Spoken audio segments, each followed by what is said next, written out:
결혼 잘못해서 하마터면 제 손으로 인생 꼬아버릴 뻔했던 올해 30살 여자입니다. 결혼 약속을 했던 남자친구도 저와 동갑이었어요. 3년 만났고 느닷없는 남자친구 청혼에 갑자기 결혼 준비를 시작하게 되었죠. 제 주변에 결혼한 친구들 중 몇몇이 남편이 아직도 엄마 그늘을 못 벗어난 것 같다며 종종 신세한탄을 해올 때가 있었어요. 적어도 내 남자친구는 마마보이가 아니라 참 다행이다 싶었습니다. 그도 그럴 게 남자친구는 이미 진작부터 집에서 나와가지고 살고 있었거든요. 독립해서 산다고 해서 엄마 그늘을 벗어나고 독립심이 다 강한 사람인 거냐 물으신다면 그 말에는 아니라고 대답할 수밖에 없겠지만 적어도 남자친구는 자기 나름대로의 비전을 가지고 있는 사람이었습니다. 남자친구 부모님께서는 남자친구가 사자 들어가는 전문직을 갖기를 원하셨다고 해요. 그런데 이미 고등학교 때부터 자기는 문과 공부에 흥미가 없고 이과 쪽이 잘 맞는다는 걸 알아서 부모님 반대에도 불구하고 학교도 자기가 자신 있어 하는 쪽으로 진학을 했다 합니다. 사자 전문직만큼은 아니지만 중견급 회사 들어가서 연봉도 솔찬히 받고 있는 상황이고요. 아무튼 그 덕에 남자친구가 부모님과는 사이가 안 좋다는 이야기까지 저한테 했던 적이 있어요. 엄마가 시키는 거 반대로만 한다고 집에서 자기를 청개구리라고 부른다나요. 부모님하고 사이가 안 좋은 게 결혼하면서 고려해야 할 사항은 아니지만 적어도 엄마 그늘 벗어나지 못해 엄마 없으면 자기 혼자 결정도 못 내리는 그런 한심한 인간은 아니겠구나 생각했어요. 그런데 마마보이만 조심했지 세상에 남자친구가 누나보이일 줄은 생각도 못했습니다. 누나보이라는 말도 남자친구 때문에 처음 알았네요. 말씀드렸다시피 남자친구가 저런 인간이라는 걸 알기 전에는 자기 미래 계획을 구상하고 실천하는 데 있어서 정말 칼 같은 사람이라 생각했습니다. 어린 나이에 벌써부터 자기 적성을 알고 부모님 반대에도 불구하고 대학교를 선택했던 것부터 전공을 살려 취직까지 한 것까지 거기에 군대랑 복학에 졸업하는 날짜까지 미리미리 계산해 타이밍 맞춰서 26살 나이에 군 문제도 해결하고 졸업까지 했죠. 군대에서도 가만히 있던 게 아니고 취직에 도움될 만한 관련 자격증 같은 것도 알아서 다 취득해 놓았대요. 그야말로 철두철미한 사람이었죠. 상황이 가능만 하다면 나이 30 돼서 결혼하는 것 또한 원래 자기 인생 계획이었다고 하더라고요.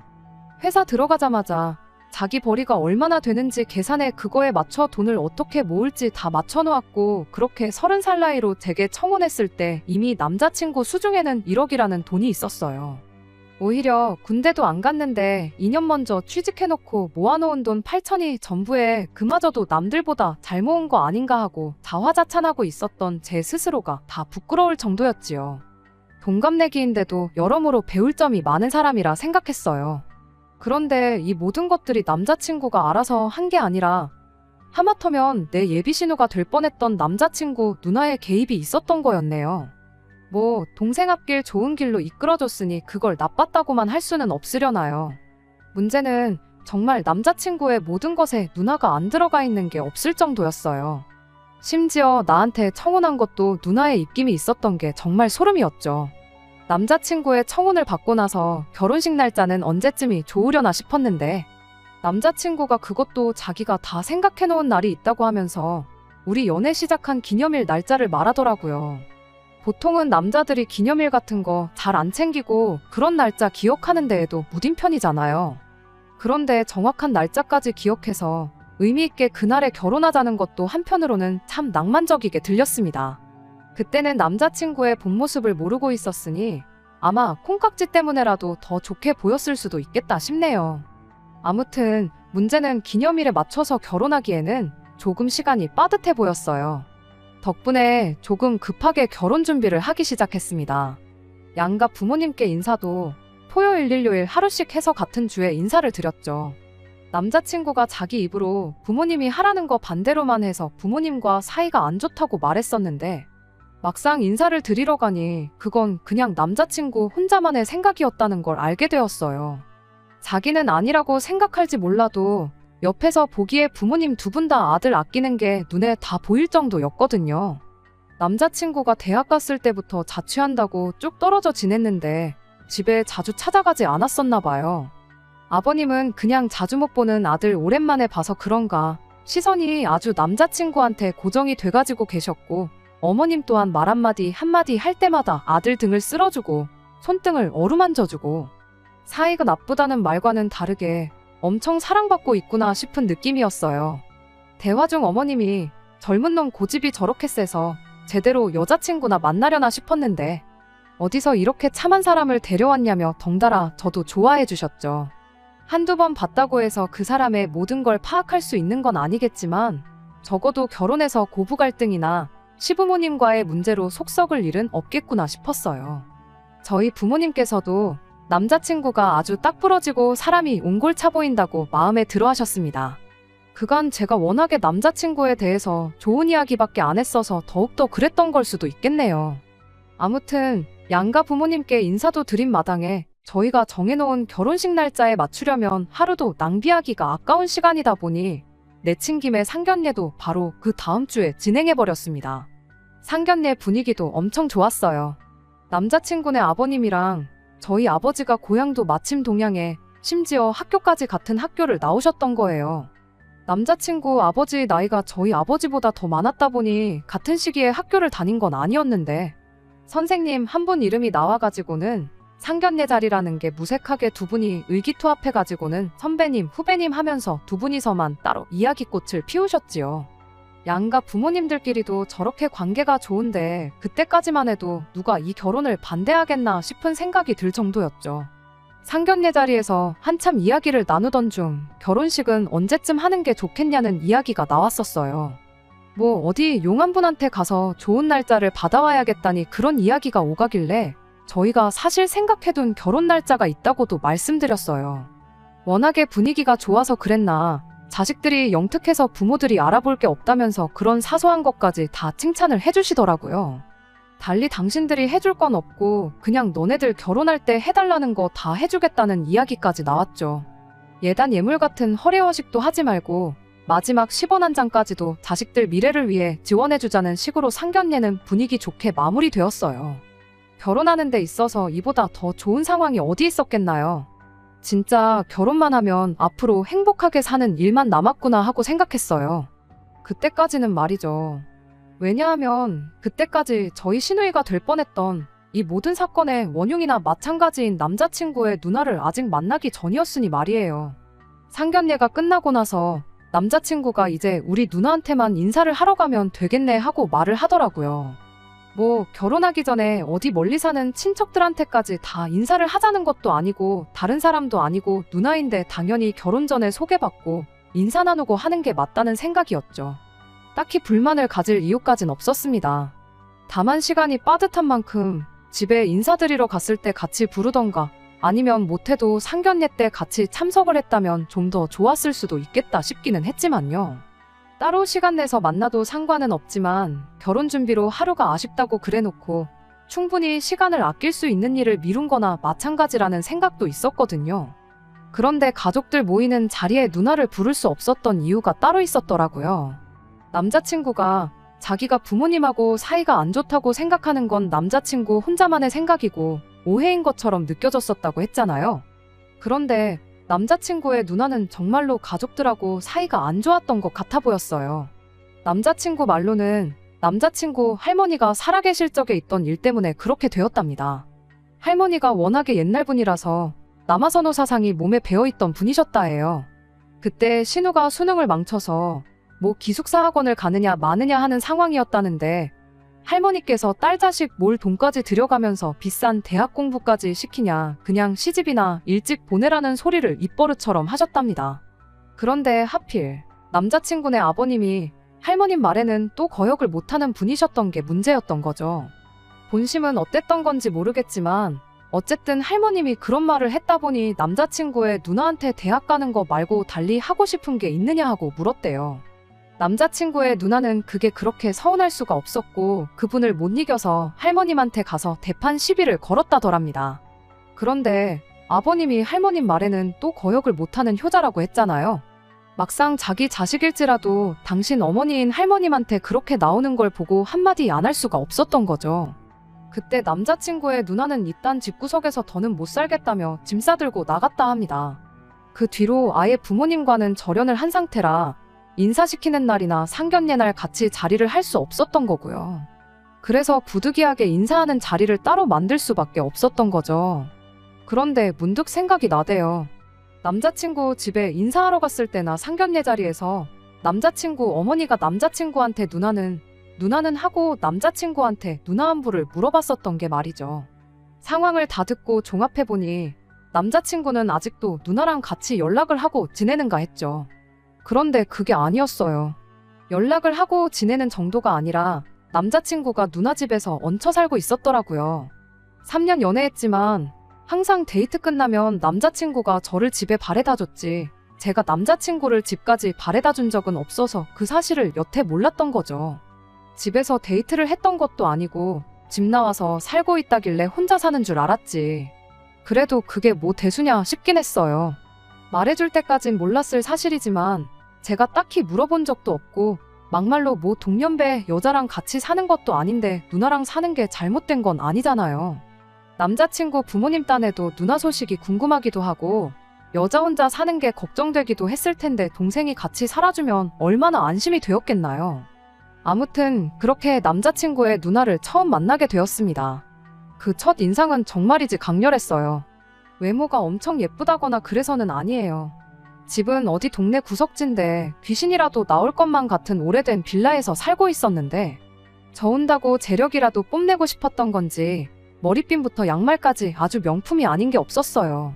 집에서 만나는데 식탁 위에 명품백은 왜 꺼내놓았나 싶었고 말 한마디 할 때마다 왼손으로 머리를 쓸어 올리며 그 명품 머리핀을 만지작거리는데 동시에 손목에 차고 있는 명품 시계도 보란듯이 짤랑거리는 겁니다. 앞만 봐도 일부러 저 보라고 집에 있는 거 다 끄집어낸 다 티가 났어요. 테이블 위에 외제차 로고 대빵만하게 박혀있는 차키까지 아주 완벽한 세팅이었죠. 그때까지만 해도 그냥 티내는 거 좋아하는 사람이구나 생각했지 사람이 저렇게 이상한 사람이리라곤 생각도 못하고 있었어요. 오히려 그때는 대학도 못 가고 가출해서 혼자 지냈다는데 저 정도 사치하면서 사는 게 많이 노력했구나 싶었죠. 오죽 남한테 얼마나 자랑하고 싶었으면 집에서 만나기로 했는데 명품 가방까지 꺼내놓고 사람을 기다리나 그런 생각이었어요. 그런데 말 한마디 나누자마자 사람이 성격이 좀 아닌 것 같다는 느낌이 딱 들더군요. 남자친구 부모님도 2번 뵈었던 게 전부였긴 하지만 인상 좋은 건 물론이고 말 한마디 꺼낼 때도 저를 배려해준다는 느낌이 들 정도로 좋은 분들이셨는데 남자친구의 누나는 같은 한 가족인가 싶을 정도로 사람이 날이 잔뜩 써있는 느낌이었어요. 내가 남자친구 누나한테 인사하러 온 게 아니라 무슨 면접을 보러 온 건가 싶은 기분까지 들더라고요. 초면부터 반말로 말하는 건 기본이었어요. 처음 뵙겠습니다라는 저희 첫 인사를 받자마자 물어본 게 그 가방은 못 보던 브랜드인데 어디 거냐고 묻대요. 그냥 인터넷에서 브랜드 없는 거 싸게 팔길래 들고 다니는 거라 했더니 피식하고 웃대요. 그러더니 그래도 남자친구 누나한테 처음 인사 오는데 좀 꾸미고 올 생각은 없었냐고 묻는 겁니다. 제가 뭐 잠옷 차림으로 온 것도 아니고 이 정도 차려입었으면 됐지. 예비신우 소개받는 자리가 맞선 소개팅 자리도 아니고 꾸미고까지 올 필요가 있나 싶었죠. 다음부터는 중요한 사람 만날 때는 명품이나 못해도 명품에 준하는 걸 들고 다니라고 그렇게 차려입고 사람 만나는 게 상대방에 대한 매너라고 인생에 훈수 한 번 더 주고는 제가 직장 다닌 지는 얼마나 되었는지 월급은 얼마나 받느니 묻고는 그 돈 받고 생활이 되니 뭐 평범하게 월급 모으는 거 말고 큰 돈을 벌 생각은 없니? 그 나이에 죽을 때까지 회사 다녀봐야 돈 얼마 못 버는 거는 알고나 있니? 그렇게 꿈이 작아서 어떡하니 하면서 자꾸 저를 가르치려 들기까지 하는 거예요. 인생 선배로 저한테 조언이 해주고 싶은 건가 싶었는데 솔직히 제가 원하지 않는 조언은 오지랖에 불과하잖아요. 자꾸 사사성건 제가 하는 모든 게 틀렸다는 식으로 말을 하는데 정말 사람이 참 별로였다는 말 말고는 달리 남자친구의 누나를 설명할 방법이 없는 것 같네요. 가는 말이 고와야 오는 말도 곱다는데 솔직히 제가 거기서 얼마나 좋은 반응을 보였겠나요. 그냥 내내 하면서 성의 없이 대답하고 있으니 남자친구 누나도 제가 지금 상황을 두고 조금 언짢아하고 있다는 걸 느꼈나 봐요. 하던 말 끊더니 이렇게 한마디 하더라고요. 자기가 이렇게 시간을 내준 데에만 해도 제가 고마운 줄 알아야 한다고요. 자기는 1분 1초가 아까운 사람이라고 이러고 있는 시간에도 마음만 먹으면 돈을 얼마를 벌 수 있네 어쩌네 하는데 일부러 자랑하려고 꺼내놓은 게 티가 나는 차키나 명품 가방, 온몸을 휘감고 있는 명품들 보면 돈은 꽤 벌어서 하는 소리 같기는 한데, 솔직히 집이 다 쓰러져가는 빌라만 아니었더라도 좀 설득력이 있었을 거예요. 솔직히 저도 똑같이 시비 걸려면 충분히 시비 걸 수 있었어요. 백날 회사원 생활 해봐야 월급 이상의 돈을 버는 방법은 없는 거 모르냐며 저를 무시하는 듯한 발언을 하는 게 딱히 직장 생활 하는 것 같지는 않은데, 어디 술집이 돈을 그렇게 많이 주길래 1분 1초가 아쉬울 정도냐고 하시냐 물을 수도 있었는데, 제가 뭐 싸우러 온 것도 아니고 그냥 잘난 척 하고 싶은 거 받아주면 그만인 건데 억지로 시비 걸어서 뭐 하겠어요. 그런데 또 대답하자니 딱히 할 말도 없어서 그냥 그러시구나 저러시구나 하면서 또 성의 없이 대답만 하고 있었죠. 저한테 무슨 리액션을 기대한 건지는 모르겠는데 자기가 원하는 반응이 나오지 않아서 그런 건가. 남자친구 누나의 심술은 더 심해지기 시작했습니다. 동생이 결혼하고 싶다길래 뭐 얼마나 대단한 사람을 데려왔나 했는데 들고 다니는 가방 꼬라지를 보니 그냥 소시민에 불과하다고 하는 거예요. 그러면서 동생이 너무 아깝느니 너 진짜 이런 애랑 결혼하고 싶니 하는 말을 저를 바로 앞에다 두고 하는데, 그때쯤부터는 남자친구 누나보다 남자친구한테 기분이 상하기 시작했어요. 부모님한테 인사시키는 자리에서는 어머님이 좀 대답하기 민감한 질문 같은 거 하셨을 때 엄마는 뭐하러 그런 걸 물어보냐 하며 틱틱거리고 그랬거든요. 그런데 이건 대답하기 난감한 질문도 아니고 대놓고 내 흉을 보고 있는데도 옆에서 아무 말도 안 하고 있는 꼴을 보니 기가 차더라고요. 아무튼 저랑 인사 나누는 자리가 시간 낭비라는데 제가 일찍 사라져주는 게 맞는 것 같아서 그럼 식사는 나중에 안 바쁠 때 기회가 되면 하는 걸로 하자고 하고 저는 이만 들어가 보겠다 말한 뒤 자리에서 일어났어요. 남자친구가 바래다 준다고 따라 나왔는데 그랬다간 가는 길 내내 싸우기만 할 것 같아서 그냥 저 혼자 간다 하고 집에서 쉬라고 했죠. 억지로 풀리지도 않는 속을 가라앉히느라 고생 좀 했습니다. 지금이야 같이 한 집에 살고 있으니 어쩔 수 없이 소개를 시킨 거겠지만 어차피 부모님과도 연 끊고 연락 없이 지낸다 하니 결혼식에도 안 나타나지 않겠나 싶었죠. 그리고 앞으로 뭐 가족 모임 같은 게 있어도 안 나오지 않겠나 하는 생각이었습니다. 미안한 말이긴 하지만 이대로 남자친구 누나가 가족들과 풀지 못하고 쭉 연 끊고 지냈으면 좋겠구나 싶었어요. 지금 와서 후회가 되는 건 그때 남자친구한테 니네 누나 뭐냐고 한마디 따져묻던지 아니면 그 자리에서 오지랖 부리지 말고 네 인생이나 챙기라고 한마디 해줄 걸 그랬나 봐요. 그랬다면 분명히 남자친구가 저한테 누나한테 뭐하는 짓이냐고 화를 냈을 거 아니겠어요? 그럼 그때 진작에 저 자식이 부모보다 누나한테 더 절절매는 누나보이라는 걸 알았을 거라는 게 제 생각이에요. 하지만 지난 일 후회해봐야 뭐에 쓰겠어요. 어쨌든 결과적으론 그로부터 한 달도 안 지나 파혼을 하게 되었으니까요. 아무튼 그 이후로 결혼 준비는 딱히 문제없이 잘 진행되고 있었어요. 상견례 때 부모님들끼리도 친해져서 그렇게 네 분이서 따로 자리도 만들고 그랬었나 봐요. 그리고 그때 이야기를 나누길 양가에서 각각 2억씩 저희들 결혼하는데 보태주기로 했던 거예요. 너무 좋았죠. 부모님 지원 없이 결혼하는 사람들도 많다는데 한 푼 두 푼도 아니고 2억씩이라니 완전히 복받은 거라 생각했어요. 그런데 결국 그 돈 때문에 그리고 남자친구 누나 때문에 파혼을 할 수밖에 없었습니다. 결혼 비용으로 5천 정도 잡고 신혼집에 혼수 채우는 거 생각해서 신혼집 예산으로 5억 정도를 가지고 있다 생각하기로 했어요. 예산에 맞춰서 조금 외곽 쪽으로 빠지느냐 아니면 5억을 깔고 연끌을 해서라도 소위들 말하는 서울 3대장 지역으로 신혼집을 구해야 하나 그런 고민을 하고 있었죠. 5억이 엄청 큰 돈이라 생각했는데 막상 실제로 집값을 알아보니까 또 그렇지만은 않더라고요. 맞벌이를 할 거다 보니 대출이자가 그렇게 부담이 되는 건 아니었는데 그래도 언제까지 저 돈을 갚아야 하는가 생각해보면 까마득하고 그랬어요. 암만 배부르고 행복한 고민이라고 고민은 고민인데 혼자 해가지고 뭐에 쓰겠나요? 결혼을 저 혼자 하는 것도 아니고 남자친구는 어떻게 생각하는지 물어봤어요. 그런데 남자친구도 안 그래도 자기 생각에 5억은 너무 부족한 것 같다면서 돈을 좀 더 모아보지 않겠냐는 소리를 하더라고요. 그 말이 저는 뭔 소린가 싶었어요. 당장 우리 기념일 맞춰서 결혼하자고 해서 급하게 결혼 준비하고 있는데 돈을 더 모으자는 말은 결혼식 날짜를 뒤로 미루자는 거랑 같은 소리잖아요. 그리고 그거 얼마나 뒤로 미룬다고. 두 사람 벌이 합쳐서 800 조금 안 되는데 1년 2년 모은다고 해서 얼마나 많이 모으겠나요. 철두철미하고 계획적인 인간이 갑자기 무슨 나사 빠진 소리를 하는 건가 싶었죠. 그런데 남자친구가 일말의 고민도 없이 자기 계획이라면서 터무니없는 소리를 늘어놓기 시작했어요. 그때 우리 누나 만났던 날 기억나냐고 하면서 자기 누나 이야기를 꺼내더라고요. 그날 너가 일찍 돌아가 버리는 바람에 계획이 틀어지게 되었는데 원래 누나 차 타고 어디 먼데 나가서 엄청 비싼 밥 먹고 올 계획이었다 하면서요. 그러면서 동시에 누나 자동차 자랑도 하대요. 그 차가 우리나라에 몇 대 없는 차라고 그 차 타고 다니고 있으면 지나가는 사람들이 다 쳐다보고 그런다고 하면서요. 그 이야기가 왜 나오는지 싶었는데 이어서 누나 가방이며 시계는 기억나냐고 묻는 거 아니겠나요? 그날 자기 누나가 저한테 못다한 자랑을 대신 해주려는 건가 싶었고 그래서 제가 기억난다고 대답했어요.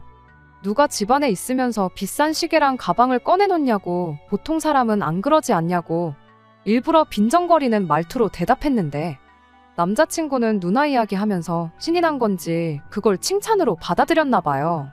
암만 명품에 관심 없는 척 해도 너도 어쩔 수 없는 여자라고 그게 엄청 비싼 건지는 알고 있었구나 하면서 시계도 웬만한 국산차 한 대 값은 되고 가방도 뭐 그냥 돈이 있다고 해서 살 수 있는 가방이 아니래요. 평소에 그 명품 매장에서 돈을 좀 써야지 그 가방을 살 수 있는 자격을 준다나 어쩐다나요? 신혼집 이야기를 꺼내자마자 이어진 난데없는 누나 자랑에 다른 것보다 느낌이 쎄했어요. 아니나 다를까 우리 누나가 엄청 대단한 사람이라고. 대학도 안 나왔는데 어떻게 저렇게 큰 돈을 벌었는지 궁금하지 않냐고 묻는 겁니다. 그래서 제가 하나도 안 궁금하다고 그냥 물어본 말에다 대답하라고 그렇게 한마디 했어요. 제가 안 궁금하다고 대답을 할 거라곤 예상을 못한 건지 바로 말을 잇지 못하대요. 한참을 말없이 있다가 그제서야 그냥 본론을 꺼내더군요. 우리 누나가 다른 것보다 돈 꿀리는데 아주 재주가 있다고. 지금 누리고 사는 것만 봐도 설명이 되지 않냐면서요.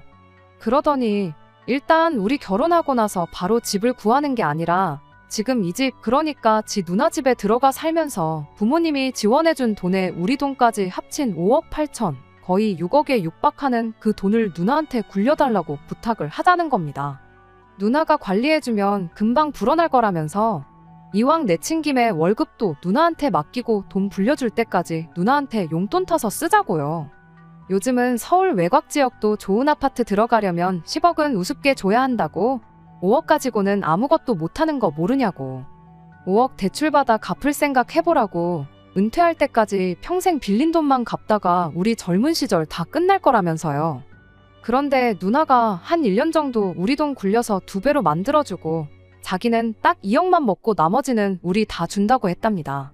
그러니까 누나한테 부탁하고 일단 누나 집에 1년 정도만 들어가서 살아보자는 소리를 하는데 여태까지 알고 있던 내가 결혼까지 결심하게 만든 그 야물딱진 사람 입에서 나오는 소리가 맞나 싶었어요. 어이가 없어서 아무 말도 잊지 못하고 있는데 그 와중에도 남자친구는 지 누나를 찬양하는데 여념이 없었죠.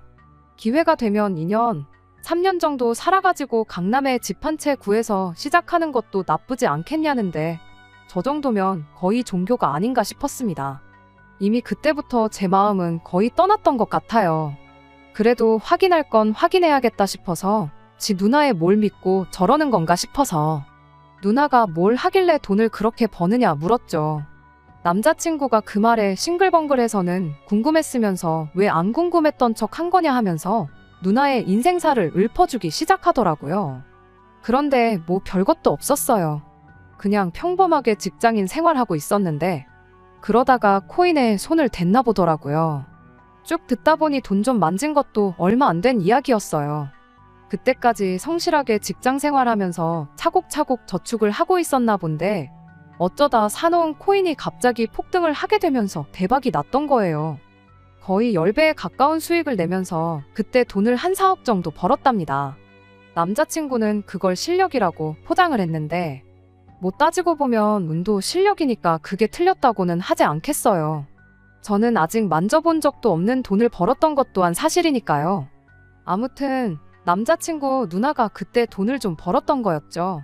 그 뒤로 직장을 그만두고 전업 투자의 길을 걷게 되었답니다. 외제차랑 명품 같은 것도 그때 다 샀던 거랍니다.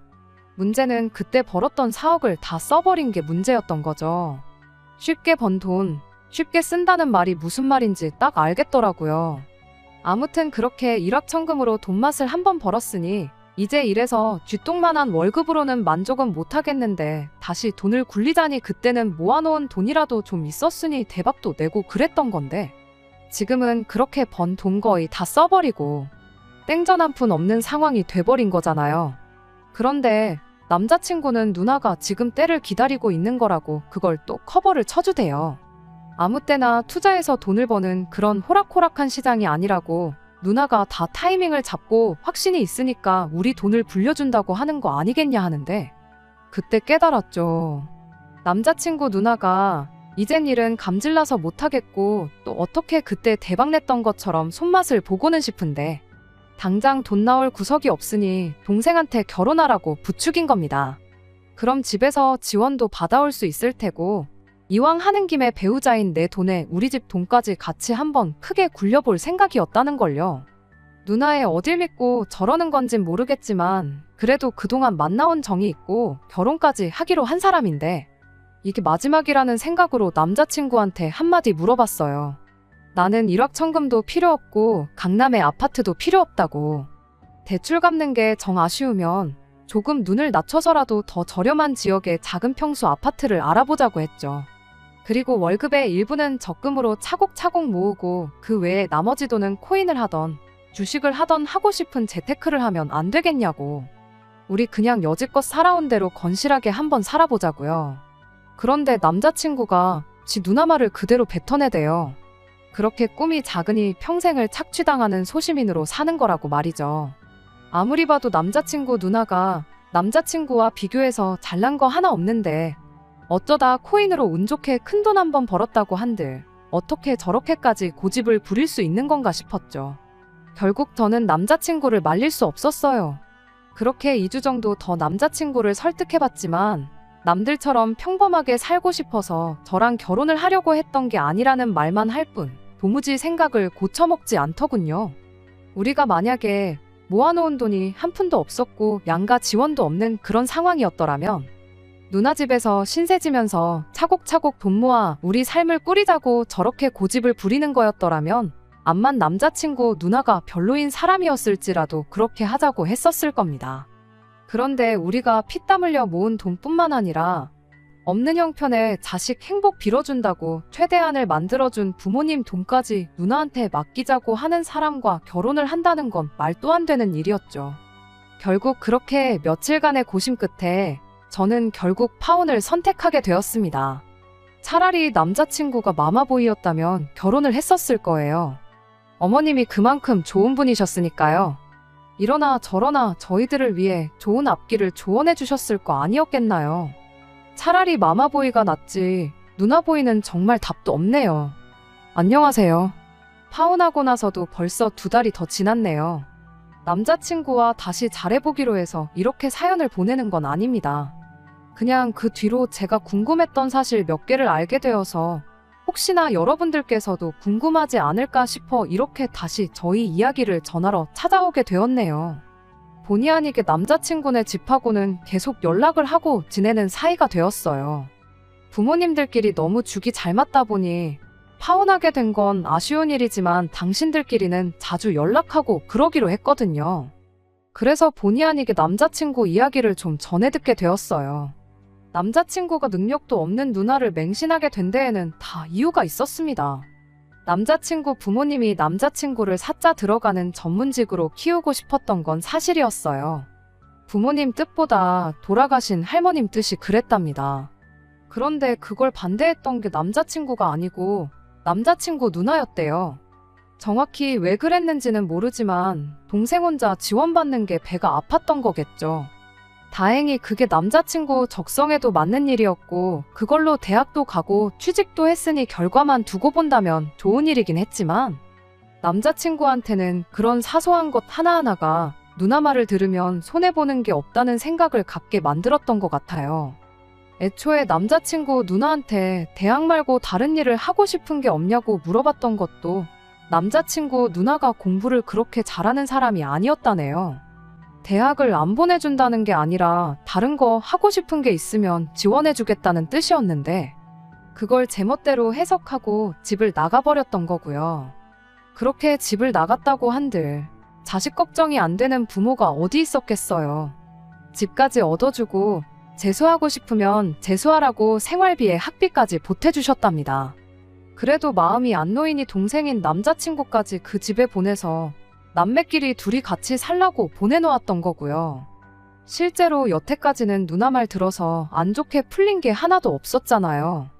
군대에 복학에 취직에 돈 모으는 것까지. 처음엔 남자친구 누나도 정말 동생을 위해주는 좋은 누나였을지도 몰라요. 좋은 조언을 해줬으니 동생이 저만큼 풀릴 수 있었던 게 아니겠어요? 그런데 난데없이 생각도 못한 큰 돈을 벌게 되니 사람이 갑자기 돌변해서 저렇게 된 거였겠죠. 그 와중에 동생은 누나 말 들어서 손해보는 게 없다는 확신을 갖고 있었으니 결국엔 일이 이 지경까지 오게 되었던 거 아니겠나요? 결국 남자친구는 저랑 파혼을 하고 여지껏 모은 1억을 누나한테 투자하라고 넘겼는가 봅니다. 그걸로 떼돈을 벌어서 제 선택을 후회하게 만들어주고 싶었다나요. 그런데 뭐 결과는 뻔했죠. 한 달도 안 돼서 그 1억 날려먹고 그 돈 복구해준다고 대출까지 끌어다가 누나한테 다시 가져다 줬는데 그마저도 2주일도 안 돼서 다 날려먹게 되었답니다. 그 일로 누나랑은 사이가 틀어지게 되었고 빚 갚아달라고 얼마 전에 집에 기어들어왔다고 해요. 아닌 게 아니라 이제 적어도 누나한테 돈 맡기자는 소리는 안 하지 않겠냐고 빚은 다 정리해 줄 테니 저희를 다시 결혼시키면 어떻겠냐는 쪽으로 이야기가 나왔다는데 다행히 그 부분은 제가 거절하기 전에 저희 부모님 선에서 먼저 거절을 해주셨다 해요. 고향 선후배 사이라 앞으로도 그 집하고는 계속 만나긴 할 것 같긴 한데 앞으로 한 번만 더 똑같은 이야기 꺼내면 고향 선배고 뭐고 안 보면 그만이라고 하시는데 그 또한 참 다행이다 싶습니다. 정말 자칫했다간 팔자에도 없는 신우를 떠받들어 모시고 살 뻔했는데 그래도 너무 오래 고민하지 않고 파혼했다는 게 정말 잘했다는 생각이 다시금 드는 하루네요. 끝까지 들어주셔서 감사합니다. 오늘의 사연은 여기까지입니다. 구독과 좋아요, 알람 설정 부탁드리고 더 좋은 사연으로 다시 찾아뵙겠습니다. 감사합니다.